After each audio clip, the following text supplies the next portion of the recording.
What's up, everyone? Welcome to the Quadcast, the show where we get real, get raw, and get loud about mental health, substance use, and the fight to take our lives back. Each episode, we're cutting through the stigma, dropping knowledge, sharing stories, and bringing the heat with guests who have lived it and aren't afraid to talk about it. So turn it up, lock in, and let's break barriers, spark change, and build a community that refuses to stay silent. You're tuned into the Quadcast, and let's get into it. You can find us on Patreon, Facebook, Instagram, or email us. The Quadcast is always looking for new guests, whether you're individuals that have experienced it, you're in law enforcement, treatment programs, nurses, doctors, or anyone that just has something to say. Come share your story with us on mental health or substance abuse. Warning, there's cussing in this video. If you don't like swear words, well, you're watching the wrong damn show.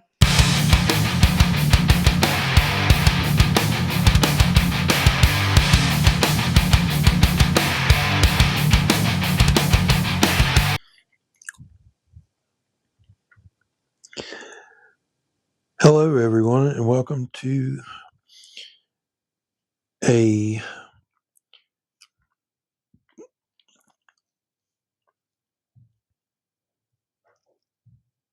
unscheduled episode of the Quadcast. Today is just going to be a solo day for me here in the recording session because I wanted to talk to you guys a little bit about Veterans Day and the history behind Veterans Day and some statistical numbers on veteran suicide rates and some mental health topics regarding veterans. So hopefully you guys will enjoy this and we can all benefit a little bit more in gaining any type of knowledge throughout the way.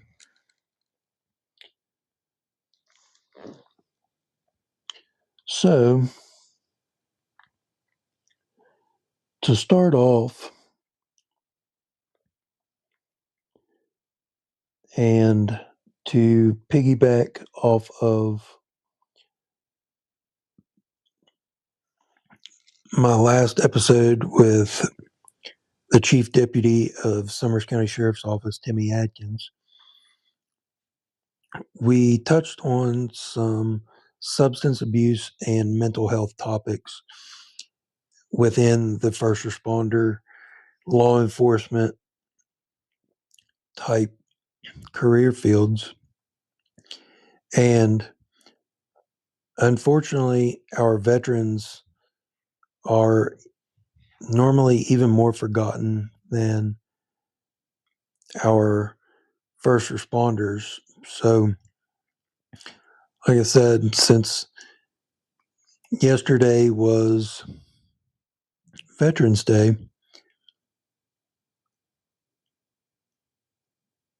let's kind of dig into why Veterans Day is what it is.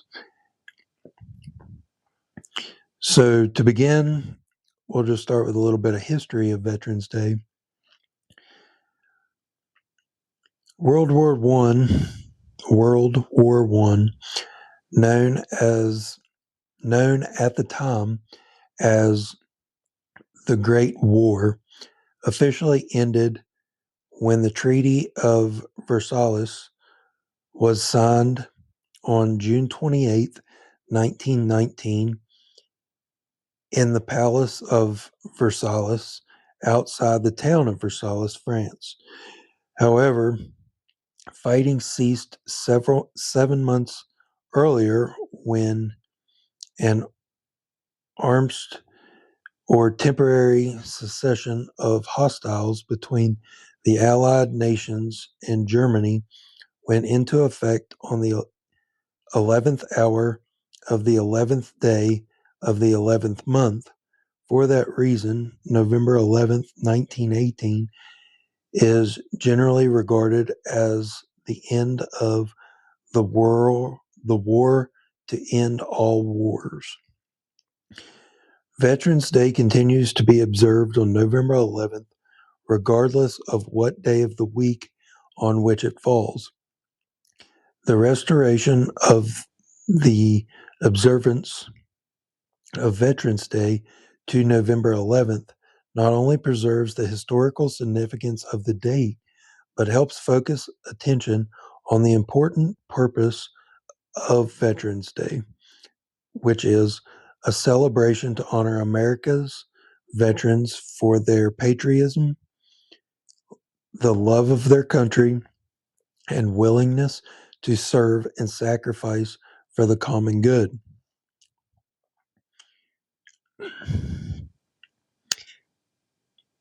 A timeline of Veterans Day, which starts in 1919. In November of 1919, President Wilson proclaimed November 11th as the first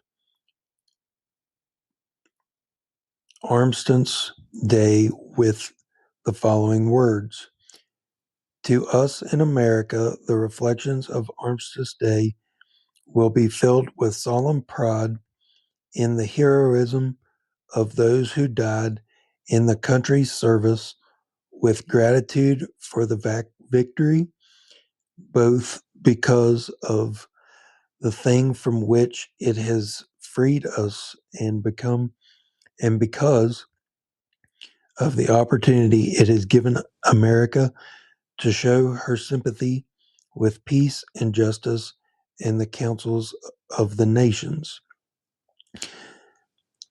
While the original concept for the celebration was for a day observed with parades and public meetings and a brief suspension of business beginning at 11 a.m. 1926, the United States Congress officially recognized the end of World War I when it passed a concurrent resolution on June 4th, 1926, with these words: "Whereas the 11th of November, 1918, marked the cessation of the most destructive and far-reaching war in human annals, and the resumption by the people of the United States of peaceful relations with other nations, which we hope may never again be severed, and whereas it is fitting that the recurring anniversary of this date should be commemorated with thanksgiving and prayer and exercise designed to perpetuate peace through goodwill and mutual understanding between nations. And whereas the legislatures of the 27 of our states have already declared November 11th to be a legal holiday, therefore it resolved by the Senate that the President of the United States is requested to issue a proclamation calling upon the officials to display the flag of the United States on all government buildings on November 11th, and inviting the people of the United States to observe the day in schools and churches or other suitable places with appropriate ceremonies of friendly relations with all other peoples. In 1938, an act approved May 13th in 1938 made the 11th of November in each year a legal holiday, a day to be dedicated to the cause of world peace and to be thereafter celebrated and known as Armistice Day. Armistice Day was primarily a day set aside to honor veterans of World War I. In 1954, after World War II had required the greatest mobilization of soldiers, sailors, Marines, and airmen in the nation's history, after American forces had fought aggression in Korea, the 83rd Congress, at the urging of the Veterans Service Organization, amended the Act of 1938 by striking out the word armistice and inserting in its place the word veterans. With the approval of this legislation, on June 1st, 1954, November 11th became a day to honor American veterans of all wars. Later that same year, on October 8th, President Dwight D. Eisenhower issued the first Veterans Day proclamation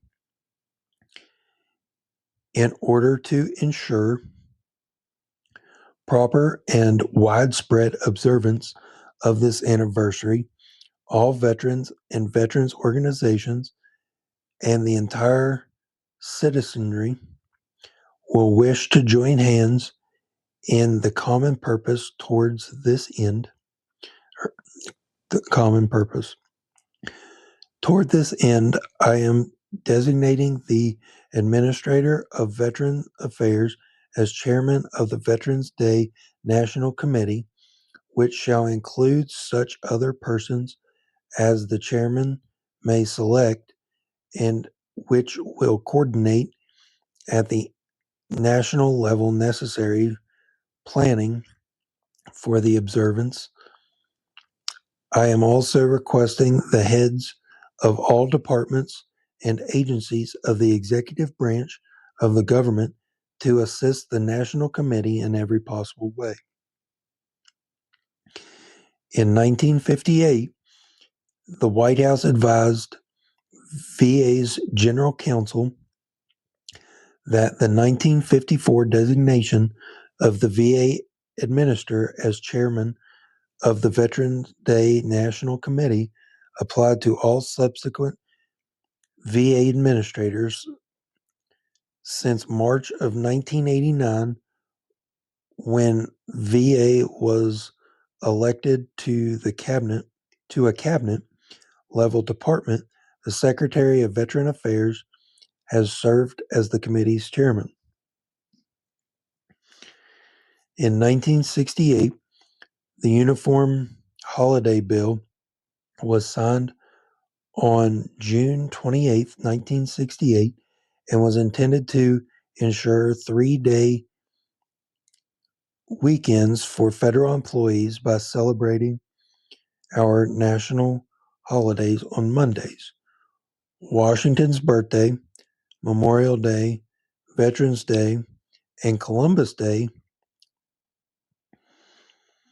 It was thought that these extended weekends would encourage travel, recreational, and cultural activities and stimulate greater industrial and commercial production.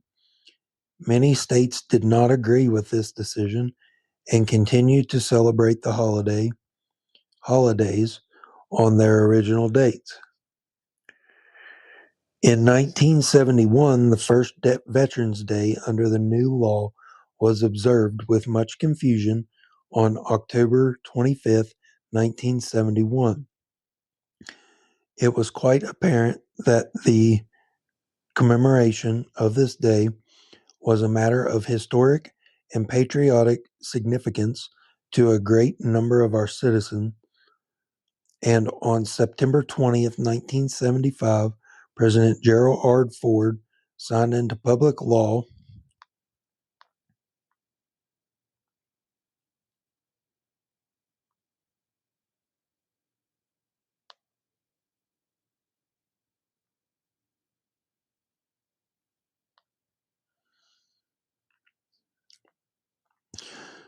So there's just a little bit of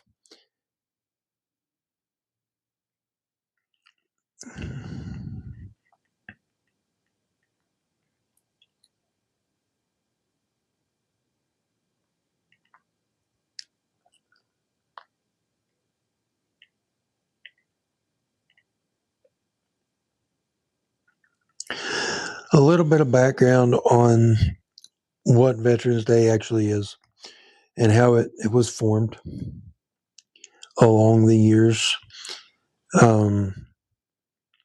So be sure to thank your relatives, friends, and coworkers who have served their country. A big thank you. And while you're at it, make sure that they know that they aren't alone, because for the last many, many years, veterans struggle with mental health issues and a high rate of suicide. The 2024 National Veteran Suicide Prevention Annual Report analyzes veteran suicide data from 2001 to 2022, with 2022 being the most recent year for which data is available. The top clinical priority is preventing veteran suicide. We use evidence-based research and suicide analysis as the foundation for our programs and initiatives. Our richest data related to veteran suicide comes from our annual report. Suicide Prevention Annual Report Key Findings. The report contains the most recent comprehensive data about veteran suicide mortality to date, and the key report findings include: in 2022, there were 6,407 suicides among veterans and 41,484 among non-veteran U.S. adults. Among all U.S. adults in 2022, there were on average 131.2 suicides per day, with 17.6 veteran suicides per day. On average, 7 suicides per day were among veterans who received Veterans Health Administration care in 2021 or 2022, and 10.6 were among the other veterans.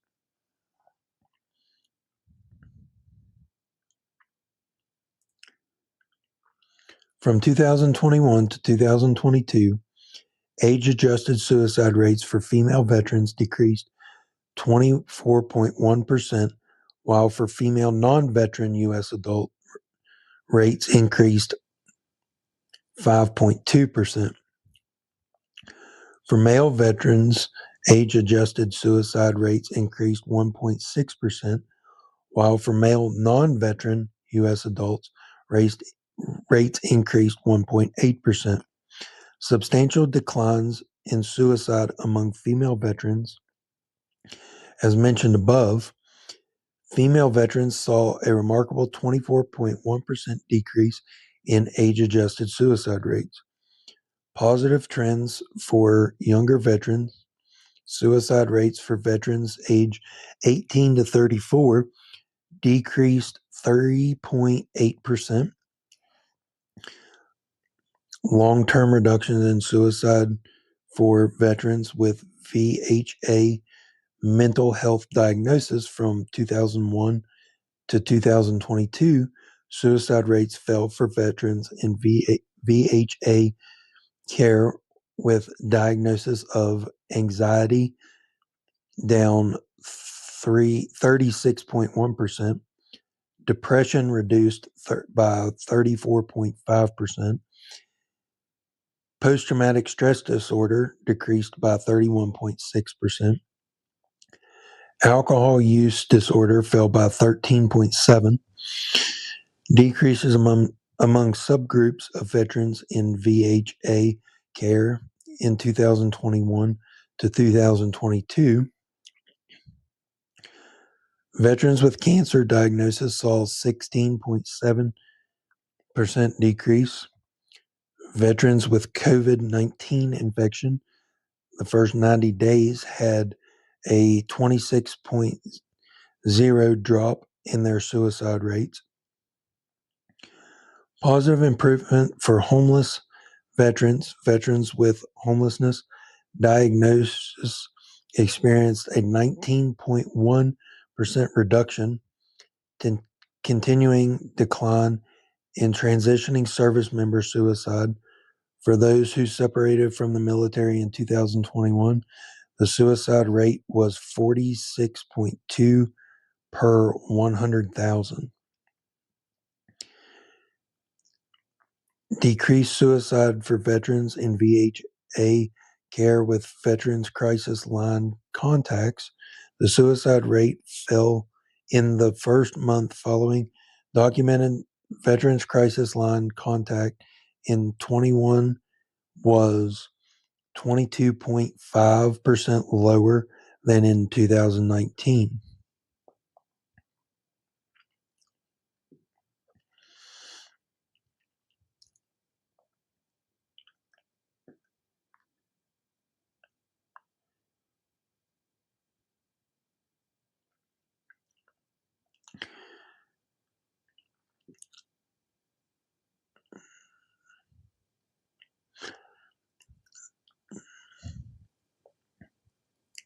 Since 2021, an alarming 6,000 to 6,700 veterans have died by suicide each year.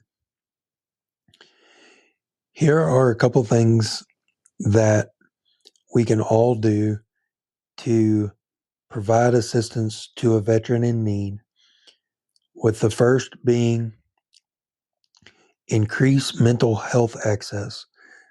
And this means more providers, shorter wait times, and non-pharmacological options like Boulder Crest's post-traumatic growth program. Number 2, combat stigma. Many veterans still view asking for help as a weakness. We must continue normalizing mental health conversations in the military community and beyond. Next, we can strengthen transition support, which is leaving military service should not mean entering a void. Every veteran needs a roadmap and a community during their first years in civilian life. The next thing we can do is support local organizations. Nonprofit like Mission 22, Boulder Crest, and America's Warrior Partnership are on the front lines of suicide prevention. We can also rethink suicide prevention models, because suicide rates have remained unchanged after decades of war, and in many ways, mental health and suicide prevention methods have also stagnated.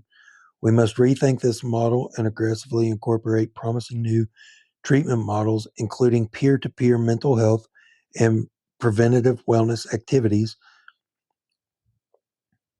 We must also empower family members and loved ones to recognize warning signs and encourage treatment. Community engagement, and not just government programs, will be the true turning point in ending this crisis.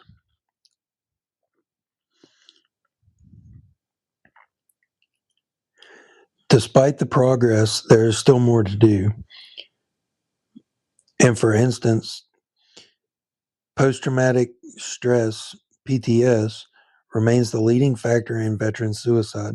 Among veterans who served in Iraq or Afghanistan, 15% experience PTS symptoms in any given year, and about a third are estimated to face PTS at some point in their lifetime.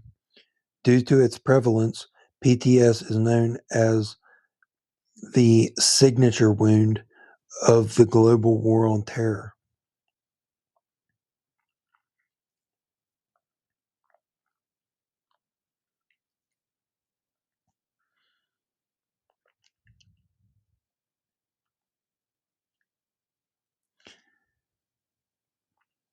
Nearly 45% of veterans experience delays or postponement related to healthcare services at VA facilities. For instance, the Washington, D.C. VA Medical Center, which services over 125,000 veterans, has a wait time of 13 days for primary care. But for new patients, this time jumps to 43 days. Mental health care is even worse, with a 19-day wait time for existing patients and a 53-day wait time for new patients who may be experiencing true issues. According to a Mission Roll Call research survey, 53% of Americans believe the federal government has not been effective in addressing veteran suicide, and 86% think Congress should provide quality and expedient health care for veterans. For many, accessing timely and culturally competent care is still a major challenge, especially for those who do not use VA services. In a 2024 State of Veteran Suicide report, highlighted several systematic challenges: inconsistent access to care, gaps in transition assistance, and a dangerous stigma around asking for help. Unfortunately, these issues remain largely unresolved. Legislation like the Elizabeth Dole Act is a significant step forward toward ensuring veterans and their families receive all the support they need, but it must be a part of a sustained, broader commitment to veteran suicide prevention. I mentioned the Elizabeth Dole Act, and the Elizabeth Dole Act directly benefits veterans by streamlining the disability claims process and expanding job training and employment programs to help them transition to the civilian workforce. It will also increase access to mental health services and support homelessness prevention efforts by identifying at risk veterans and providing them with funding for job training and substance abuse treatment. The Act will also address homelessness by allowing the VA to supply veterans with necessities like food, bedding, hygiene products, and transportation to medical appointments. On top of serving veterans, the Act also serves the 7.8 million military and veteran caregivers, often spouses, parents, and dependents who sacrifice their time and even their personal lives to care for their loved ones. The legislation supports caregivers by expanding caregiver support programs and access to at-home and community-based services across VA medical centers. However, one of the most helpful changes for caregivers is the Mental Health Care Grant program, which will fully fund the cost of nursing home care for veterans seeking non-institutional care alternatives. This could provide eligible veterans and their families thousands of additional dollars per month, easing burdens for aging and disabled veterans and their caregivers.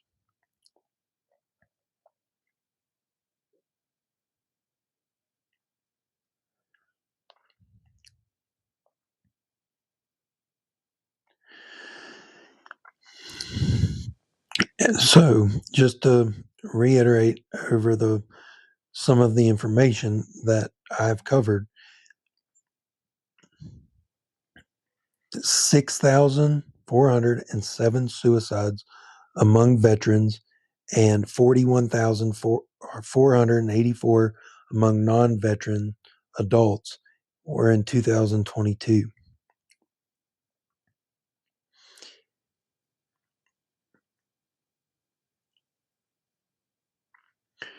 We can solve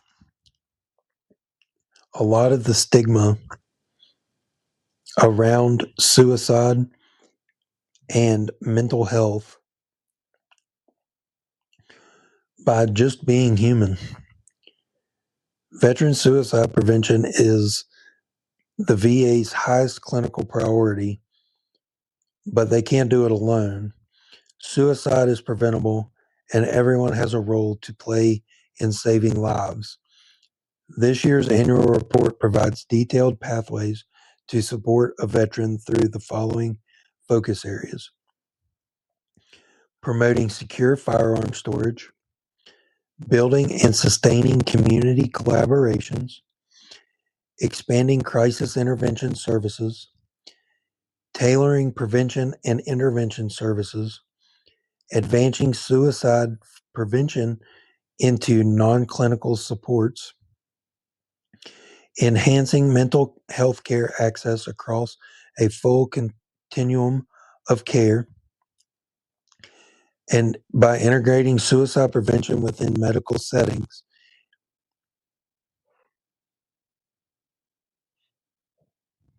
Every effort makes a difference. Together, we can create a compassionate and supportive network to empower veterans and ensure each veteran has access to care, is valued, and has hope. If you are a veteran in crisis or concerned about one, contact the Veterans Crisis Line to receive 24/7 confidential support. You do not have to be enrolled in VA benefits or health care to connect.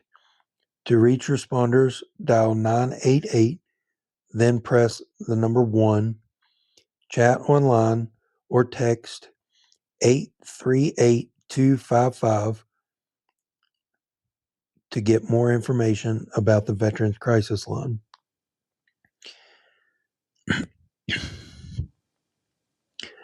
I think one of the biggest things that we can all focus on with this topic is being there for one another. I have many friends myself who are veterans and who have served overseas, and that makes them no less human than the rest of us. And a lot of our veterans serve active roles in our communities within law enforcement, the fire service, EMS, and any other civilian role that you may think of. And somewhere there is a veteran living on the streets due to homelessness or lack of assistance by the government after they have been turned loose by the very government that failed them. I think it's very important for us moving into the holidays to consider giving back to our community by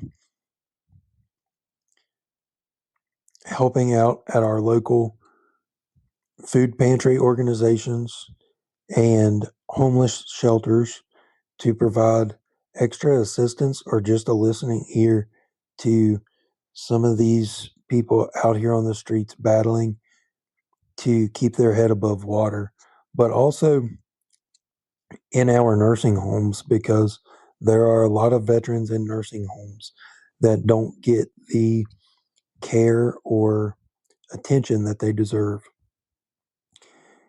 My grandpa is a veteran of Vietnam, and it has always been hard to get him to talk about Vietnam, and what he has talked about to me, I have enjoyed listening to. So it's not like you are going to be bored by listening to a veteran tell stories or talk about what they have been through, as long as they are comfortable in doing it. But I think it should be an accomplishment for all of us to strive towards is to seek out one veteran a week, month, year, whatever you choose to do, and sit down and have a conversation with them to let them know that they're being heard, and to listen and see where they have been failed throughout their lifetime.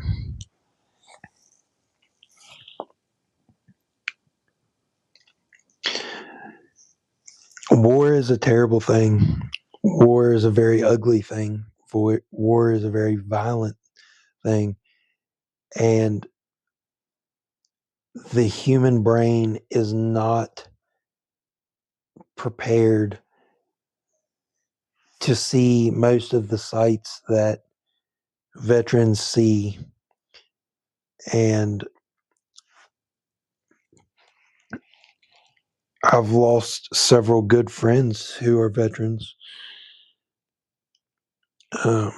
One of them would be Charles Smith. We all called him Smitty, and Smitty took his own life a couple years ago, coming up in a couple months.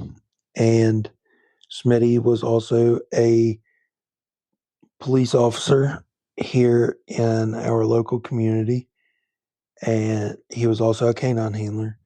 Smitty served in the military for many years and served into a supervisory role in the military. But Smitty was one of the most down to earth individuals that you could ever meet. Crazy nonetheless, but Smitty was one of a kind, and you'll never find another. I know that I'm not the only one that can sit here and say this, but I miss the hell out of Smitty every day. And I personally still sit around and wish my phone would go off with either a phone call from him or a text message. But those are the days that we can't have back. And for a very long time after Smitty took his life,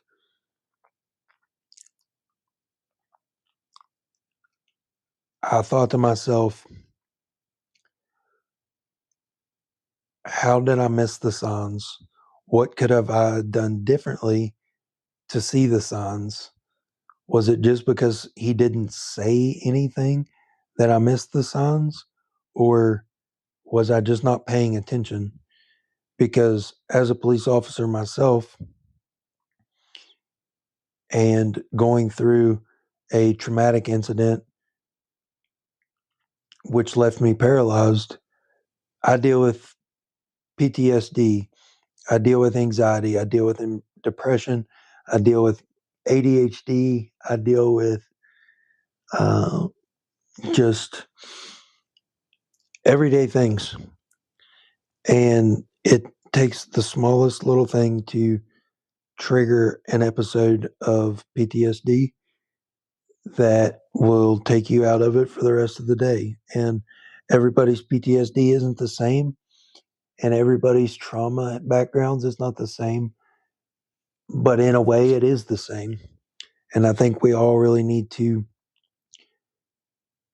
pay closer attention to the people around us every day, and don't be afraid to be there for that person, or just sit down and listen to that person, no matter if the conversation is about what they went through or not, or if they just want to sit down and bullshit.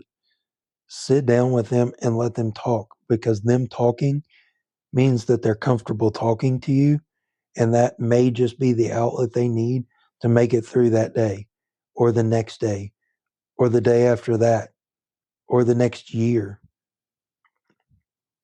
We forget how fragile life is, and that we can never get it back once it's lost. But I can promise you, you will sit around and regret every day after life is lost that you did not speak up or stand there for that person to just vent to or just to have an everyday conversation with.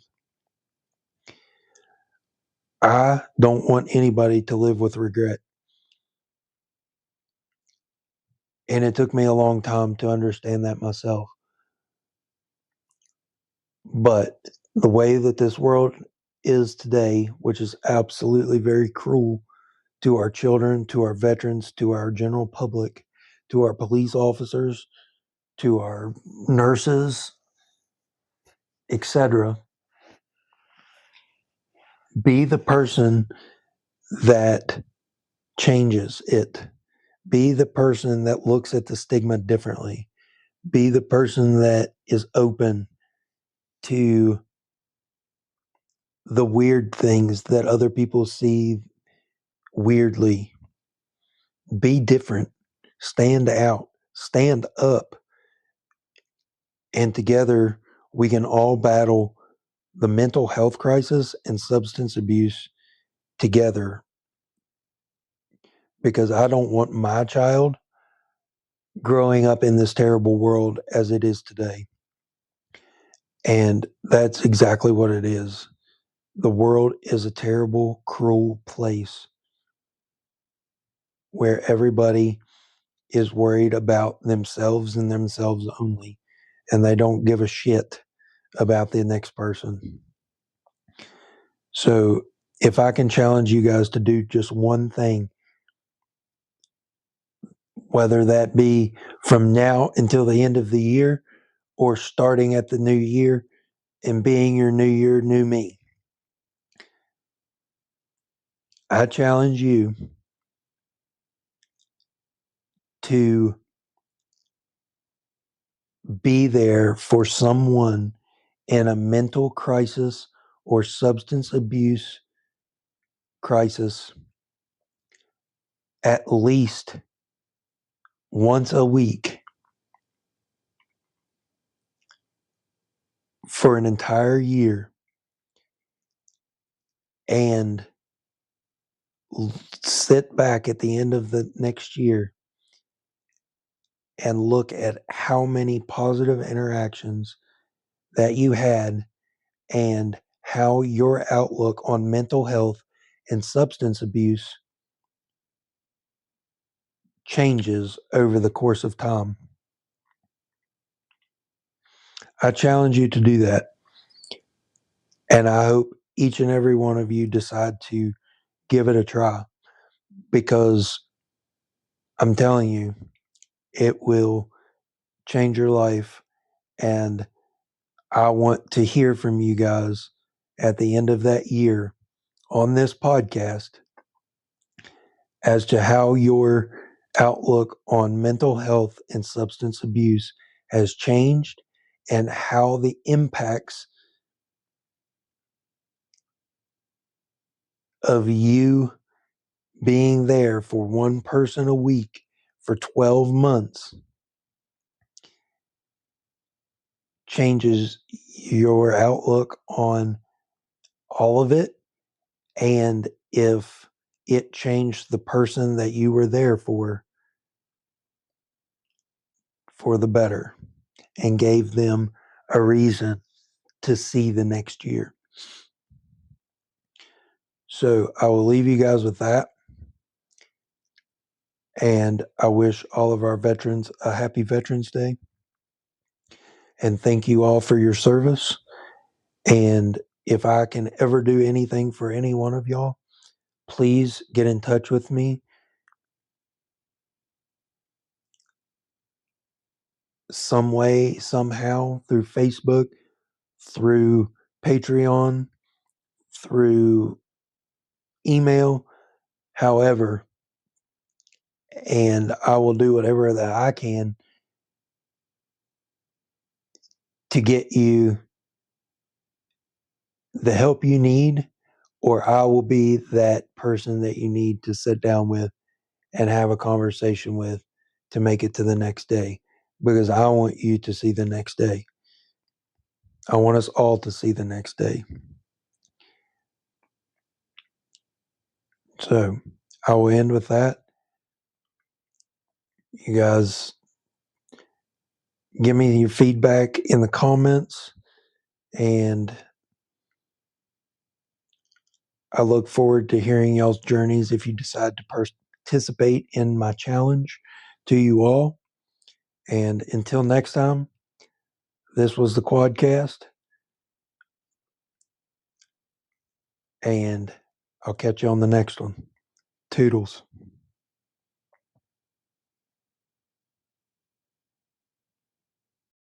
And that's a wrap for today's episode of the Quadcast. Remember, breaking stigma doesn't stop when the episode ends.